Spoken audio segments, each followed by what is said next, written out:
ব্যবস্থা নিচ্ছেন না? কেন মানুষের এত হাহাকার দেখা দিচ্ছে? কেন কেন এটা আমাদেরকে দেখতে হচ্ছে? মুর্শিদাবাদকে তারা চাই নদীর গর্ভে বিলীন হয়ে যায়, আপনারা ব্যবস্থা নিন। কিছুই হচ্ছে না। আজকে সেই বাড়িটাও তারা ভাঙতে বসেছে।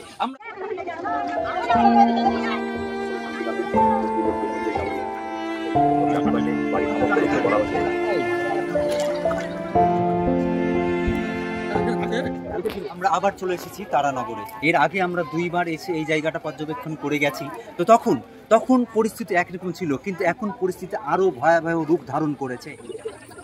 এই যে পদ্মা নদীর তীরবর্তী আর একটি বাড়ি, হয়তো কোন রকমের বাড়িটা তৈরি করেছিল খেটে খুঁটে, আজকে সেই বাড়িটাও তারা ভাঙতে বসেছে। আমরা তারই ফলস্বরূপ দেখছি এই যে তারা ভেঙে নিজেদেরকে গুছিয়ে নিচ্ছে এই জায়গা ত্যাগ করার জন্য। জানি না তারা এরপরে কোথায় গিয়ে বাস করবে, কোথায় থাকবে, বাড়ি তৈরি করতে পারবে কি পারবে না, এই আশঙ্কাটা থাকছে। কিন্তু তারা এই নিজেদেরকে গুছিয়ে নিয়ে এই এলাকা ছাড়তে বাধ্য হবে, সেই ব্যবস্থা তারা নিচ্ছে।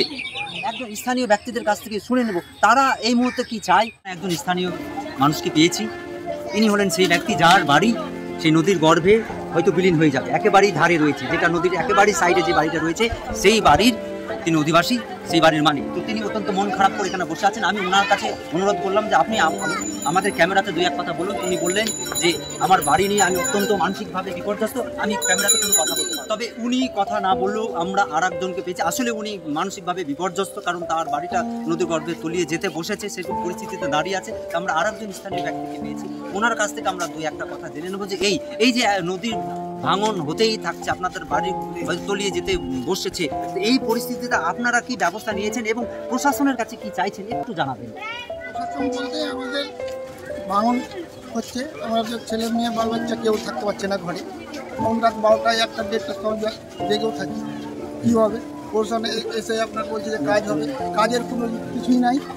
আপনার 2-4 বস্তা বালির বস্তা, 2-4টা খাঁচা বস্তা হলো। এসডিওকে বললাম যে আপনি তো মাটি পাচ্ছেন না, আর এই সময় আপনি মাটি পাবেনই বা কোথায়? ও বলছে কমসে কম 3টা নেই 4টা আমাকে দেখাও, আমি না হলে 10টা পর্যন্ত থাকবো বসে। আমি এইভাবে বলে কি আপনার নদী কাটা বন্ধ হবে? আপনারা যে আসছেন তো কিছুই হচ্ছেন, তো আপনারা এক কাজ করেন গ্রাম থেকে স্কুলে চলে যান, এই গ্রামে কেউ থাকতেন না।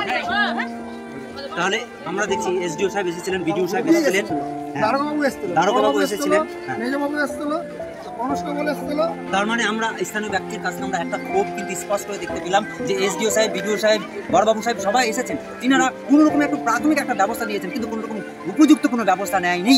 এবং তিনারা এসে, বিশেষ করে পুলিশরা এসে শুধু কি নিচ্ছেন যে এখানে যারা ভিড় করছে তাদেরকে একটু সরাচ্ছেন। হ্যাঁ, এটা একটা দেখছি, ওটাও দরকার আছে, কারণ যে কোনো মুহূর্তে একটা দুর্ঘটনা ঘটতে পারে। আমি বারবার করে ইনাদের পক্ষ থেকে আমি বারবার করে প্রশাসনের কাছে আমি দৃষ্টি আকর্ষণ করবো প্রশাসনের, যে আপনারা যথাযথ ব্যবস্থা নিন, আপনারা ব্যবস্থা নিন, না হলে এই যে গরিব মানুষদের যে ঘর বাড়ি আছে সব তলিয়ে যাবে। আমি যেটা এর আগে আশঙ্কা করছিলাম যে আমাদের মুর্শিদাবাদ বাসীর প্রতি এতটা অনীহা কেন আপনাদের, কেন শামশেরগঞ্জে কোনো উপযুক্ত ব্যবস্থা নেননি, এইখানেও কোনো রকম উপযুক্ত ব্যবস্থা নিচ্ছেন না, পুরো মুর্শিদাবাদকে আপনারা নদীর গর্ভে বিলীন করে দিতে চান, এটাই কি চাইছেন? তাহলে কেন ব্যবস্থা নিচ্ছেন না? কেন মানুষের এত হাহাকার দেখা দিচ্ছে? কেন এটা আমাদেরকে দেখতে হচ্ছে? কেন আমরা যেই রাস্তা দিয়ে আমরা হেঁটে এই জায়গাটা পর্যবেক্ষণ করেছিলাম, আজকে সেই রাস্তাটাই নদীর গর্ভে বিলীন হয়ে গেল, তারই দৃশ্য কিন্তু আমরা এইখানে দেখতে পাবো। তুমি এইখানে একটু ক্যামেরাটা দেখাও, দেখো এই যে রাস্তাটা কিন্তু নদীর গর্ভে চলে গেছে। যে বাড়িটা অনেকটা দূরে ছিল সেই বাড়িটা একেবারে নদীর কিনারে চলে এসেছে।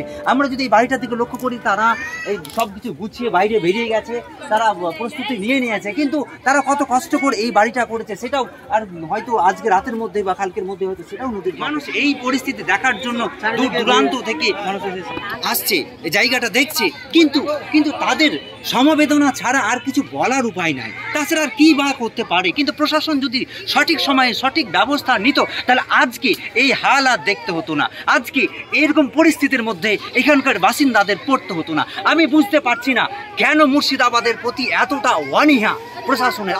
আমি অনুরোধ করবো প্রশাসনের কাছে যে ওরা কি চায় না, ওরা কি চায় যে মুর্শিদাবাদটা আস্তে আস্তে নদী গর্ভে বিলীন হয়ে যাক? তারই তো প্রমাণ আমরা দেখতে পাচ্ছি। কেননা শামশেরগঞ্জে কোনো রকম গুরুত্বপূর্ণভাবে কোনো ভূমিকা নেওয়া হয়নি, যে শামশেরগঞ্জের যে অবস্থা সেই অবস্থা এখানেও হতে চলেছে। তাহলে কি মুর্শিদাবাদকে তারা চায় নদীর গর্ভে বিলীন হয়ে যাক, মুর্শিদাবাদ নামক জেলাটাই চলে যাক নদীর মধ্যে?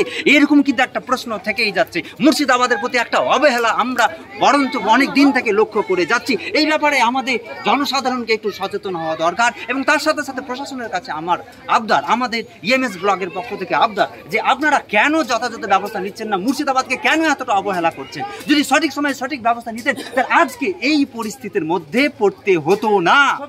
তো তুমি নিশ্চয়ই লক্ষ্য করছো বিষয়টা, তুমি এই ব্যাপারে কি বলবে? রাস্তা দিয়ে এসেছিলাম পুরোটা, কারণ এই রাস্তা ছিল প্লাস আরেকটু জায়গা জুড়ে কিন্তু কিছু গাছ ছিল, এখানে বাসরা ঝোপ ছিল, সেটাও কিন্তু কালকে নেমে গেছে, কালকে জুম্মার পরে নেমেছে।